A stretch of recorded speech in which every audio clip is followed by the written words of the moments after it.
A gente escreveu aqui rapidinho alguns exemplos para encaminhar a abordagem de hoje, né? Por exemplo, aqui, número 1, uma casa arejada. Então, trata-se de um sintagma nominal típico, né? Um sintagma nominal clássico, canônico, né? Feito com um qualificador, outro qualificador aqui no final e um núcleo nominal. Então, casa é o núcleo do sintagma, é o substantivo, que exerce função nuclear na estrutura do sintagma. O arejado é o qualificador e o uma é outro qualificador. Então, esse qualificador é pronominal, esse uma, né? Há até uma discussão sobre se trataria de um artigo ou de um pronome. Eu acho que a gente já até abordou isso, a gente fala disso no livro. José Carlos de Azeredo fala disso também. A gente considera artigo de fato e de direito os determinantes, né? Os artigos chamados pela escola de definidos, o, a, os, as. Esses artigos uma e uns, umas, a gente chama de pronomes. É uma falsa polêmica, na verdade, tá? Porque o português é uma língua neolatina, é uma língua oriunda do latim, e vocês sabem que em latim não havia artigo, né? Esse determinante, esse artigo determinante, é uma inovação das línguas neolatinas, consequentemente da língua portuguesa, tá bom? Então, digamos que o determinante seja um pronome com uma função muito específica de determinar o núcleo do sintagma, né? Então, mais uma vez a gente fala, não seria um absurdo chamar o artigo de pronome também. Então, por isso que eu chamei de falsa polêmica, ok?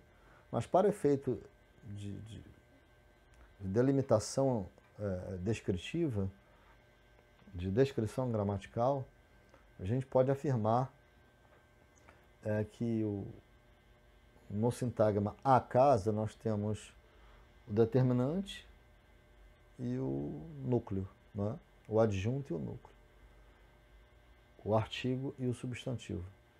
Já no sintagma uma casa, nós temos o qualificador e o núcleo, o adjunto e o núcleo, ou o pronome e o substantivo. Se vocês lerem o que eu indiquei aí, do José Carlos de Azeredo, ele não pensa assim, né? Dá uma olhadinha aqui nele.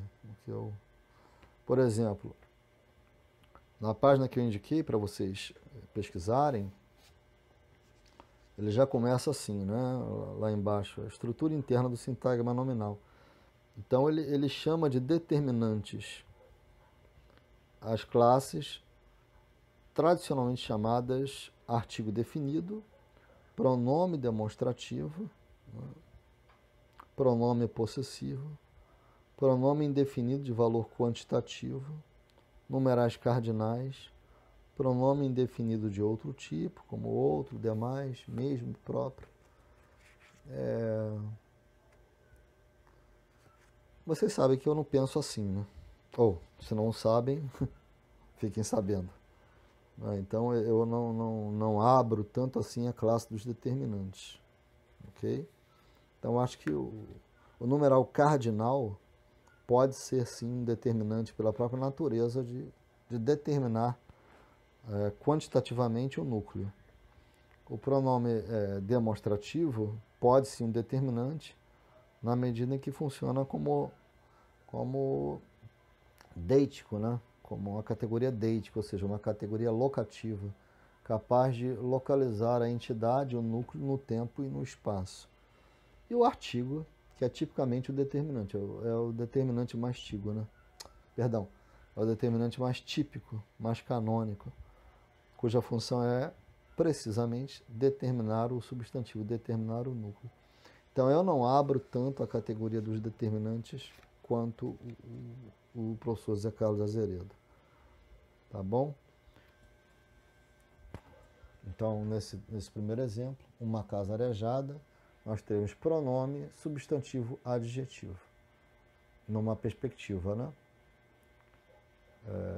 Qualificador, nome e qualificador, noutra perspectiva, e numa terceira perspectiva, adjunto, núcleo, adjunto.